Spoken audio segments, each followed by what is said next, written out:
Assalamualaikum warahmatullahi wabarakatuh.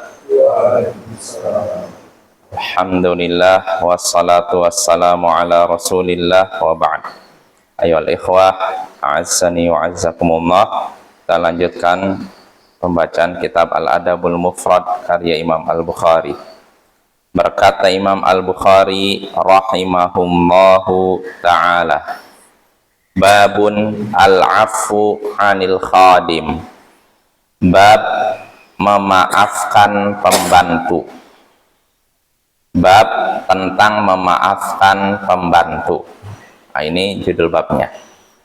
Berkata Imam Al-Bukhari rahimahullahu ta'ala, haddatsana Hajjaj qal haddatsana Hammad wa ibn Salamah qal akhbarana Abu Ghalib an Abi Umamah qal aqbalan Nabiy sallallahu alaihi wasallam ma'ahu gulaman fawahaba ahaduhuma li aliyin salawatullahi alaihi wa qala la tadribhu fa inni nuhitu an darbi ahli shalah wa inni ra'aituhu yusalli mundhu aqbalna wa a'ta Aba Dzarrin gulaman wa qala istausi bihi ma'rufa fa'taqahu faqal ma fa'al qal amartani an astausiya bihi khairan fa'utiquhu fa'taqtuhu.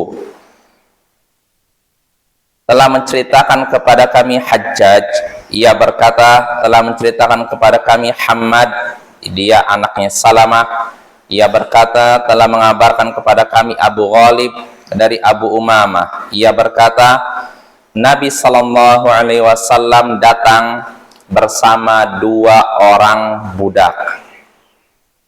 Lalu Nabi memberikan salah satu dari keduanya kepada Ali dan beliau bersabda, jangan pukul dia, jangan pukul dia, karena sesungguhnya aku dilarang memukul orang yang menjaga sholat. Sungguh aku melihatnya sholat sejak kami datang. Dan kemudian Nabi memberikan satu budak lagi kepada Abu Dzar. Beliau bersabda, berbuat baiklah kepadanya. Maka Abu Dzar pun memerdekakan budak tersebut. Nabi pun bertanya, apa yang dilakukan budak itu? Abu Dzar berkata, engkau memberi perintah kepadaku untuk berbuat baik kepadanya, maka aku pun memerdekakannya. Nah, ini hadisnya Bapak dari Abu Umamah. Jadi dia bercerita, suatu hari Nabi Sallallahu Alaihi Wasallam datang bersama dua orang budak.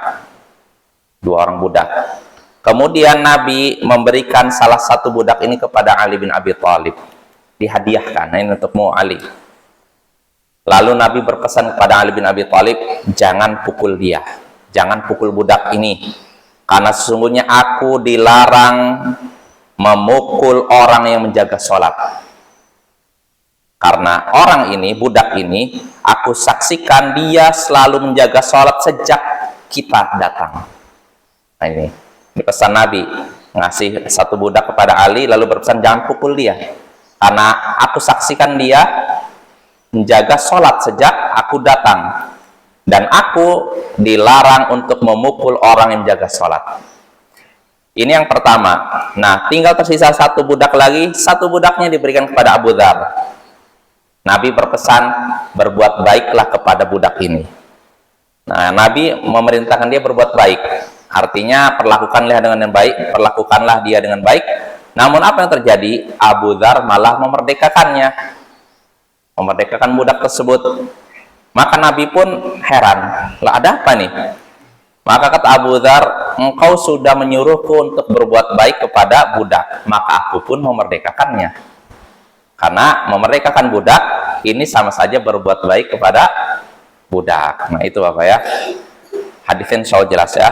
Dari hadis ini kita bisa mengambil beberapa pelajaran, di antaranya pertama, anjuran untuk berbuat baik kepada budak ya. berbuat baik kepada budak dan memaafkan kesalahan budak yang tidak terlalu fatal tentunya ya. Ini faedah pertama. Lalu faedah kedua yang bisa kita petik dari hadis ini, keutamaan orang yang menjaga sholat.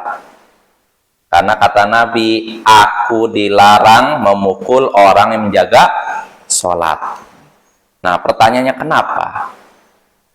Kenapa dilarang menjaga orang yang dilarang memukul orang yang menjaga sholat? Kenapa tidak boleh dipukul? Karena Allah berfirman, inna salata tanha anil fahsya'i wal munkar.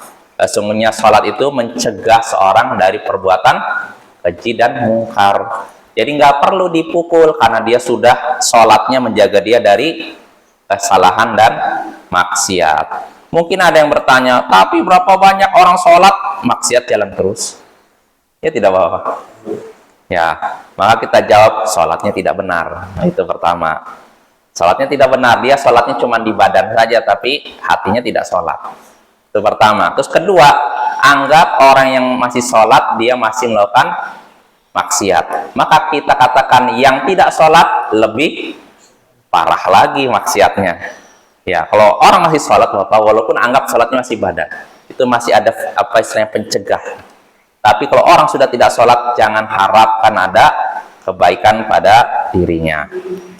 Ya, itu faidah kedua. Lalu faidah ketiga yang bisa kita petik dari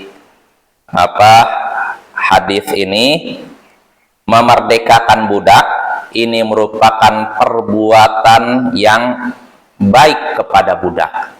Ini perbuatan baik kepada budak yang paling maksimal. Jadi kalau kita ingin berbuat baik kepada budak, maka yang paling maksimal memerdekakannya. Bukan cuma ngasih makan kepadanya. Tapi sudah kita bahas dalam kitab fikih, kalau kita ingin memerdekakan budak, maka kita harus perhatikan syaratnya. Syaratnya apa? Budaknya soleh, lalu dia mampu bekerja. Kalau budaknya tidak soleh dan tidak mampu bekerja, maka jangan merdekakan dia, karena itu hanya bikin masalah demi masalah. Ya, mungkin itu saja. Wassallallahu ala nabiyyina Muhammadin wa ala alihi wa sahbihi ajma'in. Wa akhiru da'wana anil hamdulillahi rabbil alamin. Assalamualaikum warahmatullahi wabarakatuh.